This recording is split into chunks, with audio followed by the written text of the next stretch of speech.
Um dos grandes problemas que tem acontecido é o que se instalou, um pensamento, um modo de pensar que se instalou, me parece, na mentalidade geral da população, é essa questão do sentir-se, do sentir. Hoje, se você for, vamos colocar aqui em âmbito eclesial, perguntar para uma pessoa por que ela faz parte de igreja X, Y, isso acontece muito no meio protestante, e eu percebo hoje que isso parece ser determinante também, de alguma forma, no meio católico, e para não falar em outras crenças, parece-me que a pessoa ela determina para onde ela vai hoje simplesmente porque ela está se sentindo bem ali, né? Ou boa parte das pessoas fazem isso. E isso é um modo de pensar espúrio, moderno, até pós-moderno, talvez podemos colocar existencialista, né? A pessoa ela precisa, não exatamente, ela não busca exatamente uma ligação com uma ação concreta no caso ali, que seria a morte e a ressurreição de Jesus Cristo, no caso da igreja, mas ela busca simplesmente um consolo, um conforto para um nível que seria sentimental apenas da sua existência. Ela começa a compartimentar o seu quadro de crença. Então, talvez isso se encaixe um pouco naquela bifurcação, naquele pensamento dual, né? Até o professor Olavo de Carvalho fala um pouco sobre isso, em você confessar uma crença, mas na verdade praticar o contrário dela, né? E as pessoas elas simplesmente vão para a igreja porque se sentem bem ali. E aí quando você entra numa perspectiva dessa, aí você começa a ter todo tipo de bagunça, balbúrdia no meio no qual você está, né? No caso aí, a gente vê, infelizmente, missas que parecem mais um showzinho, né?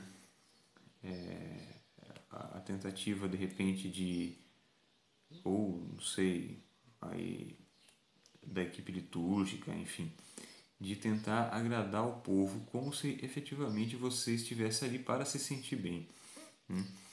Aí cabe a pergunta, né? Como é que você vai se sentir bem no sentido assim,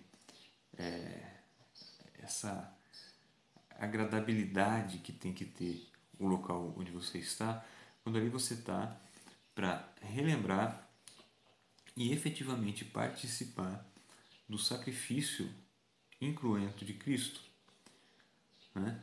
Não tem como.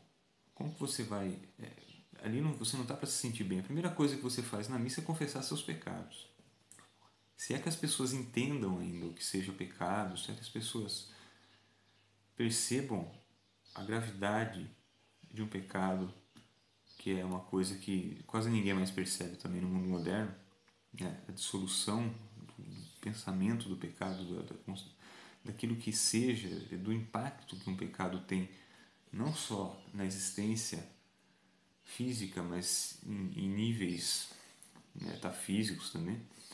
As pessoas elas perderam essa noção, elas perderam a noção do que seja o sacrifício eucarístico, né? As pessoas estão com aquela mentalidade nominalista de que o sacrifício eucarístico é simplesmente algo feito em comunhão, em conjunto ali, determinado porque a igreja quis assim, ou as pessoas que participam é que fazem a Eucaristia ser alguma coisa, né? Quando na verdade a Eucaristia, participando pessoas ou não, o pão e o vinho consagrados, eles vão ser o corpo e o sangue de Cristo, alma e divindade, independentemente das pessoas acreditarem nisso ou não, né? Então você sai do campo da existência das coisas reais e vai para o campo do subjetivismo, né? Isso então no protestantismo é norma, né? É norma. A pessoa ela está em igreja XYZ por achar que ali aquela igreja ela está mais enquadrada na visão bíblica, mas na verdade é a visão bíblica que ela tem, né? Então você, em última instância, cai no campo do subjetivismo e, dentro do protestantismo, em última análise, você vai acabar com o fenômeno das pessoas que nem para a igreja mais irão e permanecerão em casa acreditando que elas são que elas já têm o necessário para serem salvas, uma confissão e uma Bíblia na mão. Isso aí daria um tema para um outro vídeo, mas é uma discussão no meio protestante, a questão dos desigrejados. Mas em relação ao sentimentalismo, a gente precisa parar e sair dessa mentalidade. Eu já fui, quando eu falo com algumas pessoas a respeito da minha conversão, né? Eu estava na igreja evangélica, vim para o catolicismo. Algumas pessoas dentro do catolicismo respondem com aquela máxima geral hoje em dia, né? Mas o importante é onde você estiver se sentindo bem, né? E se a pessoa for pensar bem, na verdade não é importante onde eu estiver se sentindo bem. Eu posso me sentir bem de repente lá participando de um culto satânico. É válido isso? Né?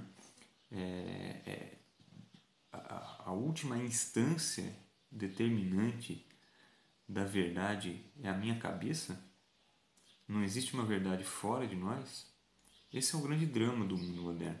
Né? As pessoas hoje se entregam a todo tipo de solução, pessoas que querem agir como se não fossem elas mesmas, né? Em vários graus, em vários níveis, simplesmente porque perderam a noção de que existe um mundo real fora delas.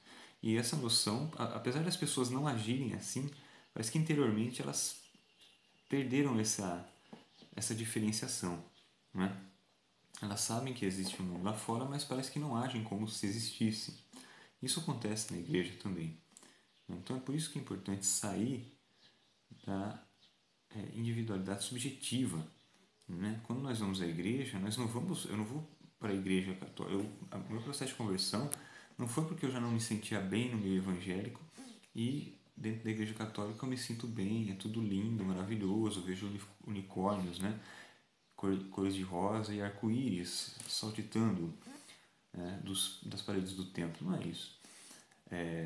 A questão ali é que eu fui confrontado com verdades exteriores, às quais eu não pude responder de forma adequada e eu tive que submeter aquilo que se apresentava como verdade exteriormente a mim, né?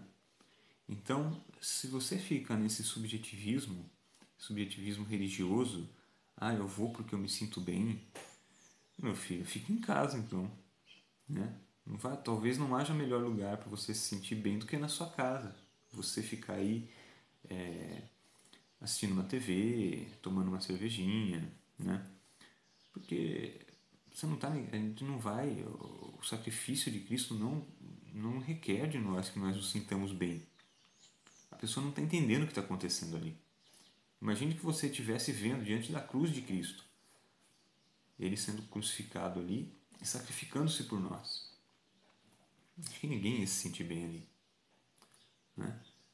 E esse sacrifício, né, que ele é rememorado, representado pela igreja na Eucaristia, não representado de forma teatral, mas representado dentro daquele tempo absoluto, né, que São Tomás chamava de eviternidade, que se apresenta desde os tempos do sacrifício de Cristo até hoje, ele está acontecendo ali. Então ninguém pode dizer que está ali para se sentir bem. Prestemos atenção nisso e verifiquemos se nós estamos indo na igreja simplesmente porque nós nos sentimos bem ou porque nós estamos buscando efetivamente a presença do nosso Senhor ali. Deus abençoe, muito obrigado.